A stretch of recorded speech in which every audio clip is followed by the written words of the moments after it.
Good morning বন্ধুরা, তোমাদের সকলকে জানাই আমার মৌমিতা ব্লগে অনেক অনেক অনেক স্বাগত। আর আমার তরফ থেকে অনেক ভালোবাসা।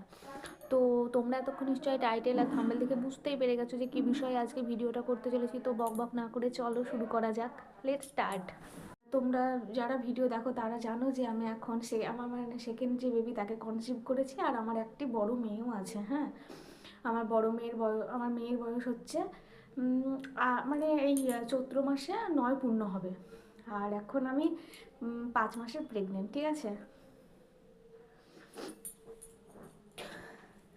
তো আমার যখন বিয়ে হয় তখন আমার বর কিছু করতো না, বেকার ছিল। বেকার বলাটা ভুল, তখনও পড়াশোনা করছিল, আমিও পড়াশোনা করছিলাম। বিয়ের পরেই আমি কলেজে ভর্তি হই। আর আমার বড় MA BEd এগুলো সব বিয়ের পরে করেছে। তো আমার মেয়ের যখন অন্নপ্রাশন হয় তখন আমার বর টিউশন পড়াতো খালি, আর কিছুই করতো না। তো আমরা সেভাবে ওকে কিছুই দিতে পারিনি। আর আমাদের লাভ ম্যারেজ। হ্যাঁ, আমার মেয়ে খুব তাড়াতাড়ি হয়ে যায়। আমার বরের সাথে আমার মেয়ের বয়সের ডিফারেন্স হচ্ছে 24 বছর। তো আমার মেয়ে কী কী মানে গোল্ড কালেকশন আছে সেগুলোই আমি তোমাদের সাথে আর শেয়ার করতে চাই।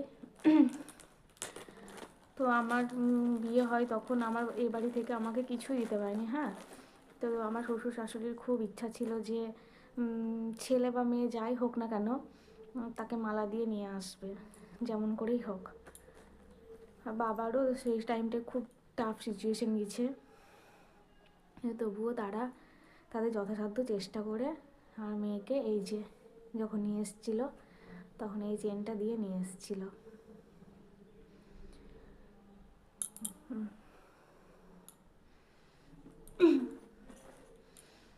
এটা দেখাচ্ছি ভালো করে।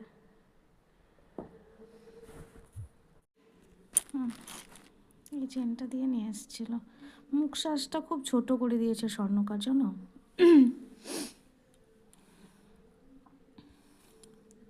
এটাই হচ্ছে আমার মেয়ের জীবনের ফার্স্ট গোল্ড গিফট।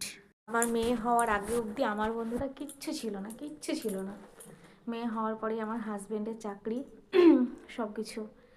আর আমার মারাও অনেক কষ্ট করে আমার মেয়েকে অন্নপ্রাশনে বালা দিয়েছিল, অনেক কষ্ট করে। আমার মায়ের কিন্তু শুধুমাত্র 2টো রিং ছাড়া আর কিছুই নেই, নিজের জন্য কিছু বানায়নি, কিন্তু নাতনিকে ঠিক দিয়েছে।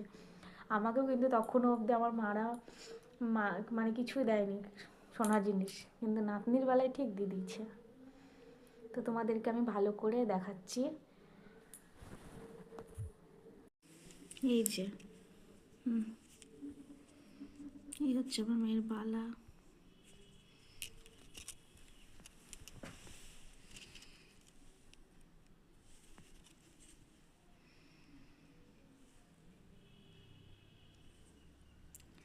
ডিজাইনটা কেমন লাগছে তোমরা জানিও।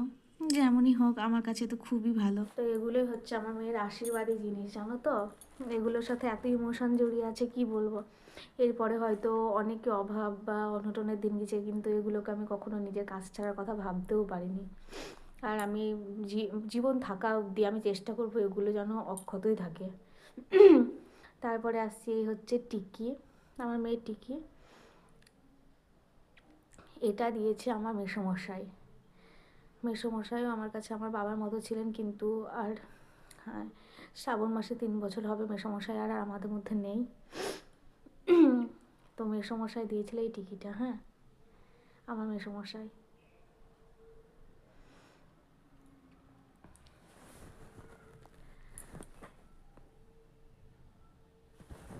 ডিজাইন কোনো রকম নাম টাম খোদাই করা নাই। হ্যাঁ, এরকম নাম টাম লেখার অপেক্ষা প্লেন যেগুলো থাকে সেগুলো বেশি ভালো লাগে। আর আমার মেয়ে সবচাইতে যেটা বেশি ব্যবহার করেছে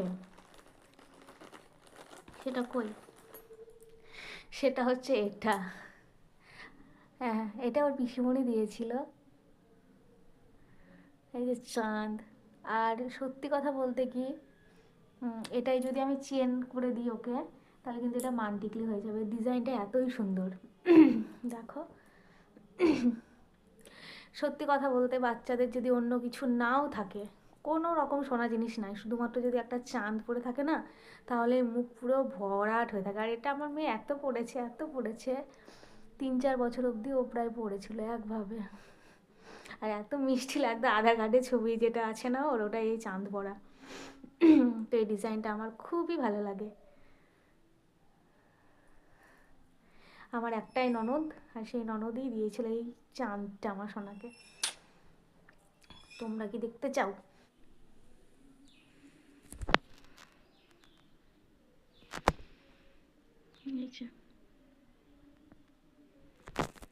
খুব সুন্দর, চাঁদের ডিজাইনটা এত সুন্দর কি বলবো। ওটাও আমার মেয়ে অন্নপ্রাশনেই পেয়েছে। তারপরে হচ্ছে এই যে সেটটিপিন রিং, হ্যাঁ, এগুলো আমার মাসি শাশুড়ি দিয়েছে আমার মেয়েকে, কিন্তু এগুলো আমি ব্যবহার করি। তো আমার কানেই থাক, আমি পরে নিই। এগুলো আমার মাসি শাশুড়ি দিয়েছে, হ্যাঁ।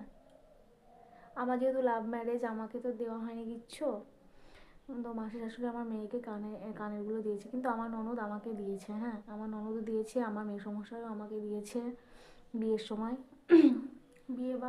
বিয়ের পরে মাসিমারা যেহেতু কিছু দিতে পারেননি তখন, তো ওই জন্য আমার মেয়েকে দিয়েছেন যথাসাধ্য।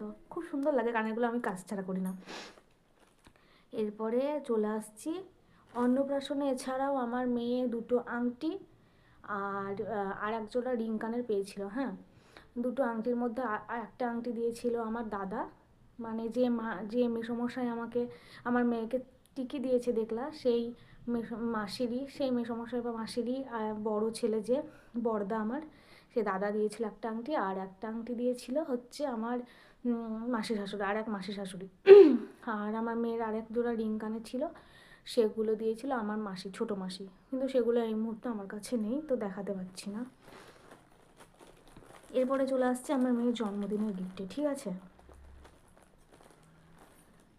আজকে শুধু গোল্ড কালেকশানগুলোই দেখাচ্ছি, তোমাদের যদি ইচ্ছা থাকে আমার মেয়ের কী কী সিলভার কালেকশান আছে তাহলে অবশ্যই কমেন্ট করবে, আমি দেখাবো। এই যে এই রিংগুলো হচ্ছে আমার ননদের, আমার ননদ ছোটোতে পড়তো, ঠিক আছে। হুম। তো আমি যখন কনসিভ করি তখনই আমার শাশুড়ি মা বলেছিল যদি মেয়ে হয় তো আমার মেয়েকে এগুলো দেবে। আর কথা মতো আমার মেয়ের যখন 5 বছরের জন্মদিন হয় তখন তিনি এই যে রিংগুলো আমার মেয়েকে দিয়েছেন। কিন্তু সত্যি কথা বলতে কি, এই রিংয়ের ডিজাইনটা আমার একদম মানে ভালো, তখন এগুলো ছিল, কিন্তু এখন তো এগুলোর চল নেই বন্ধুরা, সত্যি কথা বলতে। তো মায়ের পারমিশন নেব, মা যদি বলে ঠিক আছে এগুলো যখনও পড়বে না তাহলে ফালতু ফেলে রাখার মানে ভেঙে আমি আর কিছু, মানে আমি কিছু দেবো, দিয়ে নতুন ডিজাইনের বানিয়ে দেবো। আর যদি বলে না ভাঙা যাবে না, একটা স্মৃতি জড়িয়ে আছে, তাহলে থাকবে এরকমই, পড়ুক বা না পড়ুক, ওর ইচ্ছা হলে পড়বে, না হলে পড়বে না। কিন্তু এখন এই রিংগুলো তো সেরকমভাবে চল নেই, দেখা যাক কী হয়। তো তিনি আমার মেয়েকে কানেরগুলো দিয়েছিলেন, কারণ আমার ননদের প্রথম সন্তান যেহেতু ছেলে, তো ওকে দেয়নি, আমার মেয়েকেই দিয়েছেন জন্মদিনের সাথে অনেক স্মৃতি জড়িয়ে। আমার শাশুড়ি মা হয়তো অনেক কষ্ট করে সেই মুহূর্তে আমার ননদকে বানিয়ে দিয়েছিলেন। তো এই কানেরটা হচ্ছে ফার্স্ট জন্মদিনের গিফট, আর এটা হচ্ছে সেকেন্ড গিফট।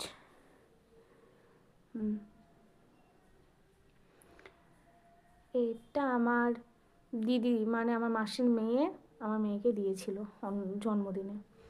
অন্নপ্রাশনে কিছু দেওয়া হয়নি ওর জন্য, জন্মদিনে একদম 5 বছরে জন্মদিন করেছিলাম তখন দিয়েছিল এই লকেটটা, ঠিক আছে। তো এই গেল আমার মেয়ের গোল্ড কালেকশান। আর বললাম 3টে জিনিস আমি দেখাতে পারলাম না, তো সবই তোমাদের দেখানো হয়ে গেল। তো আমার মেয়ে সত্যি ভীষণ ভীষণ ব্লেসড, আমি হয়তো কিছু পাইনি, কিন্তু আমার মেয়ের হওয়ার পরে পরেই সব পেয়ে গেছে। ওর কোনো রকম ইচ্ছা অপূর্ণ থাকেনি, ভগবান সবই পূর্ণ করেছেন, ভগবানের কৃপা অশেষ, যে সবার মনে হয়েছে আমার মেয়েকে দেবে আর দিয়েছে আশীর্বাদ স্বরূপ। আর আমার মেয়ে আমাদের কাছেও প্রচণ্ড পরিমাণে আশীর্বাদ, মানে ভগবানের আশীর্বাদের ফলও, কারণ ও আমাদের জীবনে আসার পর থেকে আমাদের জীবনটা সম্পূর্ণ চেঞ্জ হয়ে যায়, জানো বন্ধুরা। এই যে বাড়ি ঘর এরকম দেখছো কিচ্ছু ছিল না, আমার যখন বিয়ে হয় তখন একটা মাত্র ঘর ছিল, আর সেটাও রং প্লাস্টার কিচ্ছু ছিল না। পাশে একটা টালির ঘর ছিল, সেটাই বৃষ্টি আসলে মানে কোথায় আমাদের থাকারই জায়গা ছিল না। পাকা ঘরটা সংলগ্ন যেটা ছিল বারান্দা, সেখানটায় জলের ছাট এসে ভিজে যেত, তো মারা আমরা একই ঘরে থাকতাম যখন ঝড় বৃষ্টি হতো। আর মাটির যে ঘরটা বলছি ওটাই হয়তো মানুষজন আসলো তখন, যেটা ছাদ পাড়া এক কুঠুরি পাকা ঘর ছিল সেই ঘরটাই মানুষজনকে থাকতে দিতাম, আর আমরা টালির ঘরটাই থাকতাম। কিন্তু বৃষ্টি পড়লে আর টালির ঘরে থাকার জায়গা থাকতো না, চৌকিটাতে মানে কোনো রকমে গুটিসুটি হয়ে বসে থাকতাম আমরা, আমার শ্বশুর শাশুড়ি সবাই। কিন্তু মানুষজনকে তো আর বুঝতে দেওয়া যায় না। ভীষণ কষ্ট গেছে। গামলা জল আসলেই আমার শাশুড়ি মাকে দেখেছি, আমার শাশুড়ি মা আমার বর দুজনা মিলে গামলা বালতি এসব মানে পেতে পেতে বেড়াতো। তো আমার মেয়ে আসার পরে আমাদের জীবনটা সম্পূর্ণ পাল্টে যায়। ওর বাবা যাই হোক একটা প্রাইভেট কোম্পানি হলেও মানে বেশ ভালো কোম্পানিতে চাকরি পায়। চাকরির হাল তো বুঝতেই পারছো, বিএড করা সত্ত্বেও হয়নি। এসএসসিতে একবার মাত্র বুঝতে পেরেছে, তারপরে তো আর এসএসসি হয়নি। তো একটা প্রাইভেট কোম্পানিতে ও এখন জব করে, তো ভগবানের কৃপায় সে জবটাও যথেষ্ট ভালো। আর সেখান থেকে আমার হাজবেন্ড আস্তে আস্তে বাড়ি ঘরটা করে, এই আর কি। তাহলে কি বলবো, আমার মেয়েকে আমার কাছে আশীর্বাদ ধন্য না, আশীর্বাদ স্বরূপা না, ভগবানের আশীর্বাদ স্বরূপা। তো তোমরাও জানো আমার মেয়েকে আশীর্বাদ করো। তো এই ছিল। আর যদি তোমরা আমার মেয়ের সিলভার কালেকশন কী কী আছে, ওর সেখানেও কিন্তু যথেষ্ট চাঁদের জিনিস হলো অনেক পেয়েছে, তো অবশ্যই আমি ভিডিওতে তোমাদের শেয়ার করব। তার মধ্যে কিছু আছে কিছু নেই। তো আজকের মতো ভিডিওটা এই পর্যন্তই। সকলে ভালো থেকো। আর হ্যাঁ, অবশ্যই জিনিসগুলো কেমন লাগলো তোমাদের কমেন্টে জানিও। টাটা।